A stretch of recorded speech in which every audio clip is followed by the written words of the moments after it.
Hindi klarong bulalo.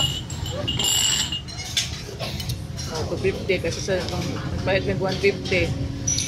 Um, ang lugar lang mong gibayaran. So hi guys, welcome to Ormoc City and this is the Ormoc Terminal. Ayan, so at dyan yung port of Ormoc. At dyan din yung Zoom ko ay dyan kami kumain nung bulalo na napakasulit. 250 ay sulit ka na kaysa nung kumain kami doon sa isang restaurant 150 pero duha kalugas lang na karne. Hindi ko kalimot ay. So, ayan guys. So, nandito tayo sa Ormoc Terminal. From Naval Terminal, travel to Ormoc is 2 hours. Pero, separate yung yung terminal na yon kasi doon kami sa Robinson. So, hindi na ako nakapag-video doon kasi lang naman kami mabis lang. So, this is the port of Ormoc. So, sabi ni partner dyan daw siya sumasakay papunta ng Cebu City. So, ng college daw siya. So, ayan. And you know, he's very proud na nakatapos daw siya ng college kahit nasa hirap ng buhay nila noon. Hindi naman daw siya hindi naman daw siya matalino, ba sa 75 lang daw is passing grade na. So okay na daw yun sa kanya. So ayan, proud siya sa kanyang sarili. Hindi nga ako nakapag-college so proud ako sa kanya. Ayan. So ayan guys, nandito tayo sa Ormoc City and mabalik-balik na ako. Tapos dahil hindi pa naman dumarating yung bachelor kasi naiwanan kami ng first trip na alas 9. So, alas 10 kami dumating dito. Ay, hindi talaga namin maaabutan yun kasi akala kasi namin may bagyo. So, natakot kami na siya wala siyang problema if may mga low pressure daw or bagyo.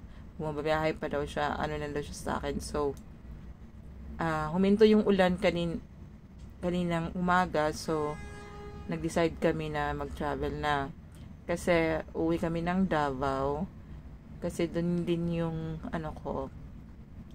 sa Tagum pala, doon din yung manggagaling ako para biyahe ko ng Hong Kong. So kailangan kong uwi ng Davao. So it's his first time to see my family. So sabi ko sa kanya, kinakabahan ka pa, but she said no. Kasi maganda naman daw ang intention niya sa akin. So, ang haba-haba ng hair ni auntie. So, for my 40 years of existence, abigyan akong mag-inasaran ako sa kinabuhi. So, balik ta diri sa Ormoc guys. So, si Lucy Torres pod o si Richard Gomez ang mahuna-unaan ni mo una pag when it comes to Ormoc City. So, si Honorable Lucy Torres ang mayor dito ngayon at saka I think si Honorable Richard Gomez is congressman ata siya or hindi ko sure. Basta din siya ngayon kasi nandun yung picture niya dun sa tarpaulin. So din siya is a public servant here in Ormoc. So sikat sila dito. And chika nung tricycle driver na sinakyan namin papunta dito sa terminal. Sabi niya baka tatakbo daw si yung anak nila, pero chismis lang yun muna daw. So gichismisan jud mi sa kwan. And I think ang ilahang kwan diri is Bisaya pod, kay Bisaya man to among nakaistorya na driver, pero dito lang, pero mix siguro po. Pero dito sa sa Tacloban waray gid sila. Napo ko nakachika dito na Tapos before akong travel diri sa Eastern, napod ko nakasabay na din siya, pasamar pod siya, pero nagbulag mi dito sa Tacloban Airport na sige mi kuyog-kuyog dito sa Manila Airport.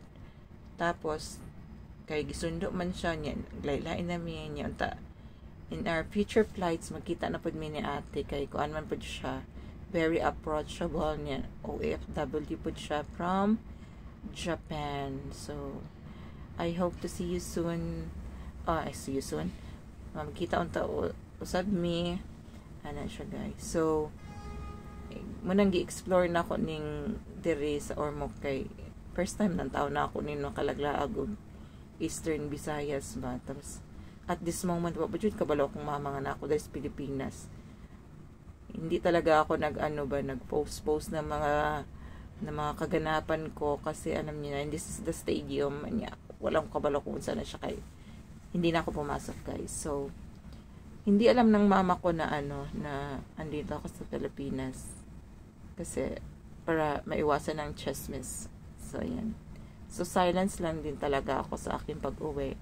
Pero syempre kabalo gid si na-chikahan ako si Dom sa atong founder diri sa TM Ricardos. Kabalo si Dom nga ning uli ko og Pilipinas og nagbega ko. So ato siya guys. Nya kay kung mahibal-an magud pag malaman ng mama ko na nandito ako sa Eastern Visayas, sabihin niya yan na, pumunta ka sa natin, sa mga kamag-anak natin. So, we are also have our relatives here.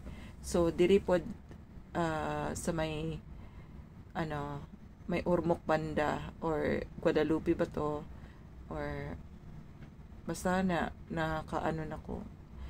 Dili ko sweet ba. So, andito na kami sa guys, after na mahabang biyahe from Liloan. So, magsakay mi og barge. Dire, so, 12 a.m. is from Ormoc, 7 hours taon among biyahe. Tapos, mag-stop lang mi para magkaon, magkape. So, andito na kami sa Surigao. From Liloan Port, nagsakay mi og barge. Tapos, mga 5 a.m. So, this is sunrise, guys. So, we are safe and sound nakaabot mi diri sa Surigao Port.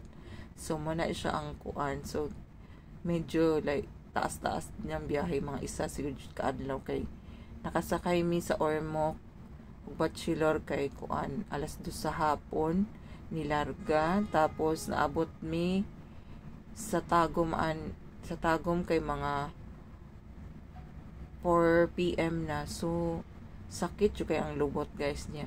Labi na diri nga sa pagsakay na mong barge, kuan man kaayo ka ng balod kaayo guys. So, it's my first time na nagsakay og ingani ka kuan. Mura jud og gipamaulan kay mangusog man ka guys. Kapit ka kay kuan niya.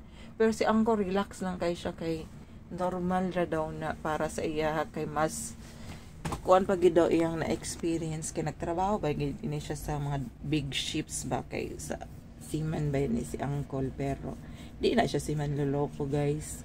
Ako ginang gikuan kay matiguang na bayat ako, dili ta magsiman loloko, dili ta so siya dili man daw. So matuo pa siya niya. Ingo nga excited na baka or nahadlok ka niya. Katawa ni siya pero gikulbaan na siya kay first time niya ma-meet ang aking family. So, ayan guys. So, gihulat lang namo na mag-totally stop na yun ang barge. So, this is the sunrise in the sea. So, nindot yun guys siya, no? No filter yun na siya guys. So, makakuan yun, makamiss ang mga mag-travel ba niya. Pila ka oras imong nilingkuray.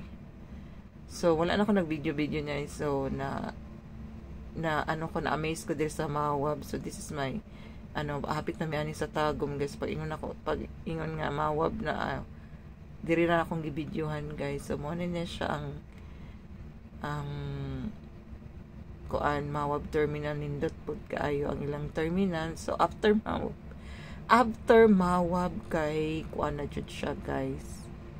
Tagum na gyud. So, thank you everyone. Have a great day.